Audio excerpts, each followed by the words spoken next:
most obsolete idea is go to school, get a job, work hard, save money, get out of debt, and invest for the long term in the stock market. See, why would you save money when they're printing trillions of dollars? The gap between the 1% and 99% is massive. You see, it's not just money. You have to step back and look at the bigger picture. So what do you do? In every one of us is a poor person. There's still a poor person inside me. There's also a middle class person, and the middle class persons want security. They want that steady paycheck. And there's a rich person. And they're all inside of us, except that it's not taught. You're taught to go to school, get a job, and get a paycheck. You're not taught to how to get rich. If you read Rich Dad, Poor Dad, my rich dad refused to pay me. He said the paycheck was one of the most damaging things you could take in your life. He says the moment you take a paycheck, you're an employee, and that's the mindset. So my rich dad never paid me. It drove my poor dad, government employee, nuts. You gotta pay people, you gotta pay people. And Rich Dad was not saying that the paycheck was bad. He says you didn't want to be a slave to money. So as an entrepreneur, if Rich Dad folded, I just started another company. I don't need a paycheck. I don't need anybody to take care of me. If my government doesn't like me, I move to another country because they need entrepreneurs there. So the entrepreneur is not so much the business. The entrepreneur is really the mindset and the skill sets and the different set of rules. You see, I don't operate, small business does not operate in the same rules as big business. Entrepreneur is a mindset first, a skill set, and rules. And depending upon whether you're an employee or a small business, the rules are different. The mindsets are different, the skill sets are different. Do the rich people cringe and say, don't tell them that, Robert? Yes. Don't tell people what you know. Right. Keep them poor. So my father was the head of education, PhD, all that stuff. I go home and ask him, said, why don't we learn about money in school? And he looked at me and says, because the government doesn't let us teach that subject. The government tells us what we can teach and what we can't teach. And I thought that was strange. And I said, but aren't we going to school to learn about money? He says, no, your job is to get a job. I said, but you get a job to earn money. He goes, no, you're supposed to just get a job. And I went, no. Isn't the purpose of a job to earn money? He goes, you're correct. I said, so why don't I just learn about money? I can skip the job part, And he got flustered and he said, if you want to learn about money, why don't you ask your best friend's father about money? And I said, why? That's Mike. So why ask him? He says, because Mike's father is an entrepreneur. And I said, what are you? He says, I'm an employee. I'm a government employee. I went, oh, what's the difference? He says, the difference is an entrepreneur must know about money, or they're no longer entrepreneurs. And he says an employee doesn't have to know anything about money because the government will take care of them, the company will take care of them. So I'm all confused. But I took my dad's advice and I trundled over to Mike's father's office and knocked on his door and I said, hey, I'm here, 9 years old. Teach me about money. He says, beat it, kid, But that's where the story of Rich Dad, Poor Dad started. And finally, through persistence, my rich dad started teaching me about money on one condition. And that condition was he would never pay me. He says, the moment I pay you, you think like an employee. He says, that's the trap. Entrepreneurs work for free. And now I'm 9 years old, my head's cracking in half. He says, you never want a paycheck. You understand that, kid? I said, okay, I got it. And he says, well, how do I make money? He says, that's what entrepreneurs figure out. It's like, so how do I learn about money? So he would just break out a Monopoly game board. So I would work for free. I'd pick up cigarette butts and he had hotels and restaurants and I would clean and do menial tasks. And as I got older, I started getting into office work and marketing and accounting. And I was an apprentice basically, but I always worked for free. And he would teach me about money. But the way he taught me about money was playing Monopoly. And finally one day I got upset. I said, well, when are you going to teach me about money? He says, what do you think we're doing? We're playing Monopoly. He goes, no. What do you think we're doing? We're playing Monopoly. He says, what do you think we're doing? So I don't know. I'm teaching you about money. And then that's when, you have one green house. He says, there's many formulas for great success in money. There's thousands of them, but one of the best ones is found on the game of Monopoly. It still is today. 4 green houses, 1 red hotel. I said, what? He says, one of the greatest ways to acquire great wealth is playing Monopoly in real life. 4 green houses, 1 red hotel. Well, is that all there is? He goes, that's it. And he says, what do you think I'm doing? And I went, I don't know. So then he took me out and he showed me his green houses. And 10 years later, when I was 19, I was now in school in New York, and I come back to Hawaii, and Rich Dad had bought the biggest piece of land smack dab in the middle of Waikiki Beach. And when you go to Waikiki Beach today, you'll see the Hyatt Regency Hotel. That was his hotel. Just like the game of Monopoly. Just like the game of Monopoly. Acquired assets and they became bigger assets. He just kept what's called an assemblage, because that property wasn't that big at the time. So he had to buy out all the small guys. Because Waikiki was a little dirt water little town. So he'd buy out this shop owner and buy that shop owner. And it took him a while, but he finally assembled this large piece of property.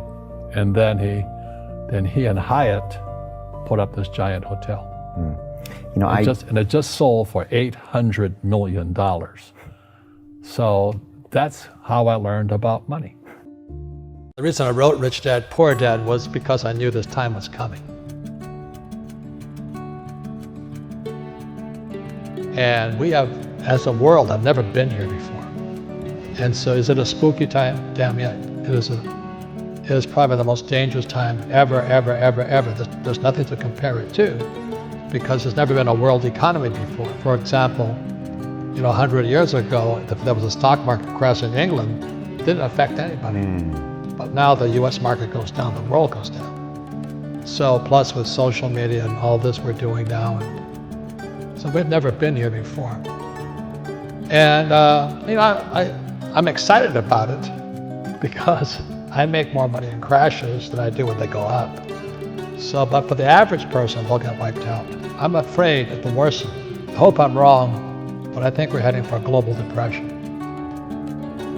How does this play out for the average worker, Robert, for the small business owner? I mean, what does the next 3 months look like? 'Cause it doesn't look pretty. I mean, people are already being laid off, made redundant. There's no cash flow in most of these businesses. How does that play out? Well, let me give one more stat, just to give you the size of it, okay? The national debt for World War II was $25 billion. Every day today, they're printing $125 billion. Every single day, that's like 5 World War IIs per day. They're printing so much money to keep this think of a hot air balloon with a tear in it. And they're doing desperately trying to fix this tear, but no matter how hard they try, the tear has gone beyond, it's coming down. So in financial terms, it's called our debt to GDP has now gone from 60 to 90 to 105, it's going to 120. We're bankrupt. And they're going to print more and more money, which means savers are losers, just as I predicted. Your money is going to be worthless in a few years. Wow. So, my message is the same as some of your other guests. This is metamorphosis time. Financial education, in Rich Dad's terms, is really financial transformation. And the definition of metamorphosis is very important. Metamorphosis, the definition is the evolution or the transformation from an immature form to an adult form. An immature form to an adult form. Metamorphosis is the same as a caterpillar turning into a butterfly. And Fuller always said there's nothing to predict a butterfly inside a caterpillar. So everybody listening right now, if you're struggling financially, just think of yourself as a little caterpillar. And this crisis is your cocoon. The question is, what do you emerge as? Do you emerge as a victim? The world did that to me, and the capitalists are crook, and the rich are bastards, and all this stuff? Or do you say, oh, this is the best thing that ever happened to me? The same as my health. I am ground zero for the coronavirus. All that does is inspire me to get healthier. You're either going to get healthier and wealthier, or you're going to go bust. Your choice. It sits between your ears, your heart, your body, your mind, your spirit, your attitude. This could be the best thing that ever happened to you, physically, mentally, emotionally, spiritually, if you turn on to a butterfly or somebody will step on you like a little worm. It's your choice. If you could say one thing to somebody who's never been an entrepreneur and they're thinking about making the leap of faith into becoming an entrepreneur, what could you tell them? Well, I'll just tell them the same thing that happened to me. You know, my last paycheck, I still remember it clearly. It was one of the worst and the best days of my life. And I was in Puerto Rico. I was working for Xerox, and my boss gave me my last, it wasn't a paycheck, it was a bonus check. I think it was about $30,000 taxable. It's the only problem with that. So I got this check and I went, holy mackerel. You know what I mean? So I was excited, but I was also disturbed. And so this other guy comes up to me, his name was John, and John says to me, he says, you're gonna be back. I said, why? He says, because you're gonna fail. I looked at him and said, look, few expletive words, because that's what he did. He left Xerox, failed, and he came back. And I said, look, you failed and you came back, but I'm gonna fail and I'm never coming back. And that's the attitude. Do you know what I mean? If you say, well, if I fail, I'll go back to mommy and daddy, then that's what you'll do. So if you fail, that's when I became an entrepreneur, because I had no money. I had no money for years. You know, I didn't have a paycheck. But that's what my rich dad encouraged me to do. He says, when you don't have this paycheck, you get hungrier, smarter, and it's a test of your character. Will you become a crook? Will you become dishonest? Will you cheat and steal? Or will you become a better human being? So really, that's the benefit of becoming an entrepreneur, is you really find out who you are when you don't have anything. So you always have to look at the big picture. Too many people look at, well, what's going to happen to me? When you look at the big picture, you're also going to know that when something bad happens, something good's going to happen. Mm-hmm. But you got to prepare for whatever is coming. If you think next 20 years will be like the last 20 years, you're going to get creamed. You know, when you and I go to the supermarket and we buy a carton of milk, we always check for the expiration date. But most people do not check for the expiration date on their brains. Instead of get out of debt, I get into debt. You know, I just refinanced $300 million in debt. I went from 5% to 2.5% interest. I made a fortune. Every month, more money comes in because my cost of money has gone down. So while some financial experts are saying get out of debt, I'm saying learn how to use debt. See, when I came back from in Vietnam in January of '73, the first thing my rich dad said to me was go to school to learn how to invest in real estate. It wasn't real estate, it was how to use debt and taxes. Debt and taxes make the rich richer. Debt and taxes make the poor, middle class, poorer. So all the rich guys who are doctors and lawyers, or, you know, those guys, they're getting creamed and they don't know why. Doctors are getting creamed. Oh yeah, they're making more money, but the take home is less. Sure. You know, my doctor just yelled at me. He was happy. He says, oh, guess what? I finally made $1 million. And I said, yeah, this was just 3 weeks ago. And so I said, yeah, well, how much you pay in tax? He says, $750,000 in taxes. So his net was about $400,000. That's not bad. But when I make $1 million, I keep $1 million. And the reason is because I don't make it by working for money. See, if you work for money, you're taxed. So that's why lesson number 1 in Rich Dad, Poor Dad is the rich don't work for money. What we do instead is we create businesses as entrepreneurs.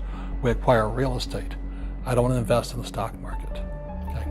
So the reason is because as entrepreneurs, I have more control over my income, how much I make, and how much I pay in taxes.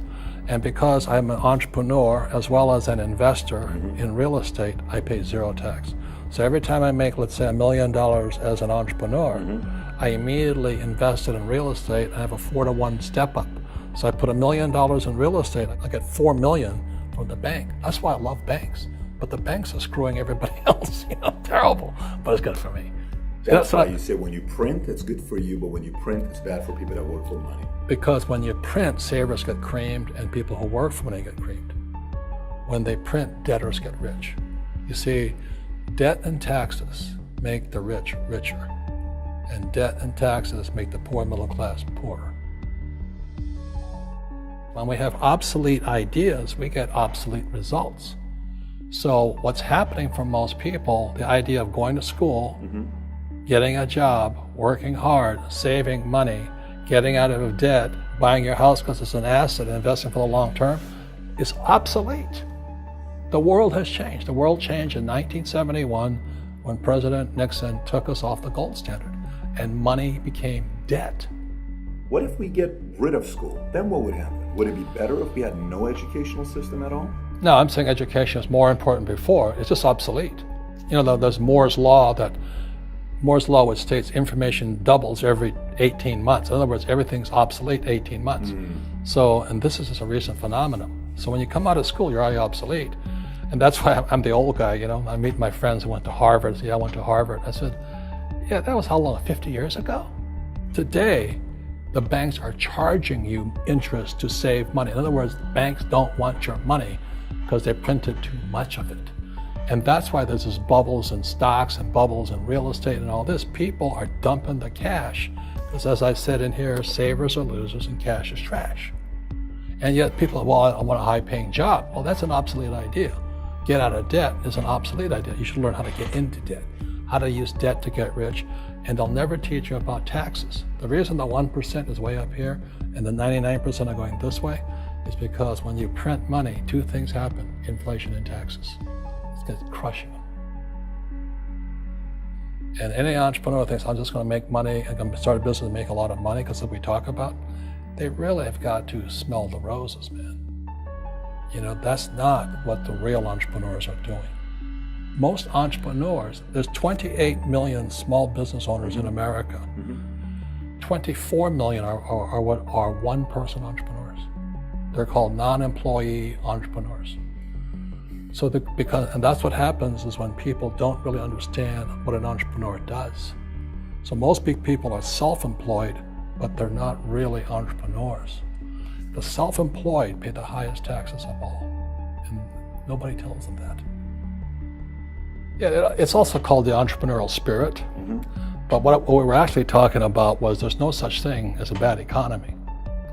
You know, there's external, you and I, we all have an external economy, but we also have an internal economy, and the willpower is to change our internal economy. So for me, I can see the good and I can see the bad. I don't really give a damn because I'm going to be rich anyway. But a poor person with a poor personal economy, all they're going to see is a bad economy because they don't know how to make money in any economy. And a middle class person, they have a middle class economy. You know, what they want is a nice house and a steady paycheck and the job and the car. And so when you take their job away, to them, that's disaster. Well, since an entrepreneur doesn't have a job anyway, it's no big deal. So all I'm saying to people, and it's what Bucky Fuller taught me, is always two sides, you know what I mean? Unity is plural, at minimum two. So if you think the economy is bad, it's because your economy is bad. If you think that steady, employment is important, then you'll see an economy without jobs. Your economy versus the external economy. What you control versus what you can't control. I can control. Yeah, it's called an internal focus versus an external focus. So the real entrepreneur has an internal focus. That if they fall down, they say, "Oh, this is good, because I'm going to go up higher." The average person will fall down and say, "Oh, I'm going to take some Prozac," or somebody has a mistake. Oh, the mistakes don't matter. Well, mistakes matter. It means you didn't know something. But a real entrepreneur, whether they fall down, they always can go up. They can stand back up and go higher. That no matter what happens to them, they get stronger and better and smarter and happier. But a person with a weak internal mindset is that they're so afraid of what happens, it generally happens. Like, people who are afraid of losing their jobs, they generally lose their jobs. You know what I mean? Yeah, so everything you can comes through you. Yeah, so the entrepreneur first job is to control inside here, not outside there. The moment you take that paycheck, you're an employee. You've got to be stronger than that. It's about inside control. I've had financial crashes. I've had people stab me in the back, but they're all good because I grow from it. That's spirituality. Right. You know, people who are afraid of making mistakes, like they teach in school, they don't ever grow. Because spirituality is there's good and there's bad, there's right and there's wrong, there's up and there's down. Most people only want to be right, they only want to be positive. Well, you can't have that. That's not reality. Well, I wasn't poor by most people's standards, but I came from a family with a poor attitude, if you know what I mean. Because rich, poor, middle class, poverty starts with a fundamental attitude. Poverty is passed on. It's taught in your families. And middle class is taught in families.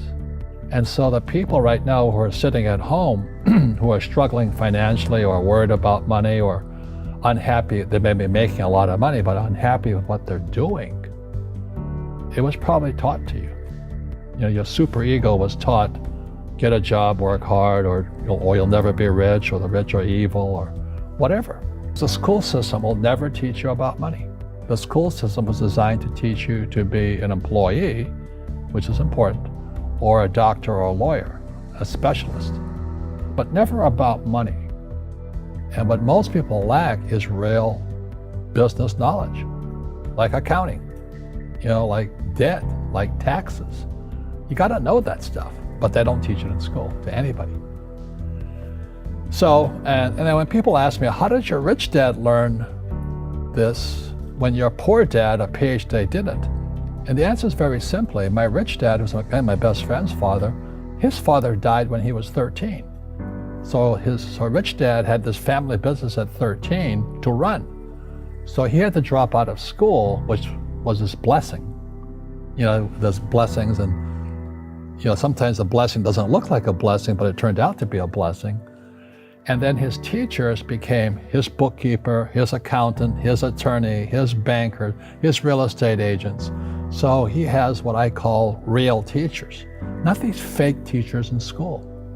You see, most teachers in school, they're out of ethics. They teach subjects they themselves don't practice. I asked the teacher, I said, you know, I'm in my third year of calculus now. It was called strength of materials. I said, am I ever going to use this stuff? He goes, no. You know, I said, why do you teach it? He says, because I get paid. I said, do you ever use it? He goes, no. And that's why, you know, you have to, in life, one of the things I suggest to people, you got to find a real teacher versus a fake teacher. And a fake teacher is somebody who doesn't do what they teach. And a real teacher is doing what they teach every day. So my accountants, my attorneys, they're in it every single day. That's how I learn, because every day I'm solving problems in my business. So I have accountants and attorneys and bankers and all these people on speed dial because I'm solving problems with my team. I see you giving this knowledge out, and yeah. Do the rich people cringe and say, don't tell them that, Rob? Yes. Don't tell people what you know. Right. Keep them poor. But, you know, unfortunately, the poor, as was in the Bible, I'm not real religious, the poor will always be amongst us because it starts up here. Right, it's that fear mentality. It's in their words, you know, and the words become flesh. Again, I'm not really religious. I flunked out of Sunday school also. But when they say I can't afford it or I can't do that, they go down. They become what they say. My PhD dad, he says, what do you think I am, made of money? I can't afford that. And my rich dad would say, that's why he's poor. Poor people say, I can't afford it, I can't do that, I don't have time. Because this is an escape. It's an escape, you know what I mean? It's easy to say, I can't afford it. And your rich dad used to say what instead of, I can't afford it? How can I afford it? How can I do that? You know, what would it take, or why should I do that? He says that a question opens the mind, a statement closes the mind. See, when you say, I can't afford it, your mind shuts down, and you become what you say. Rugby is a team sport, but so is soccer. The rules are different. And other people are golfers. They play by themselves. And so everybody's different. So my game financially, is business, number one. Second is real estate. So what I say to young people is, you find your game.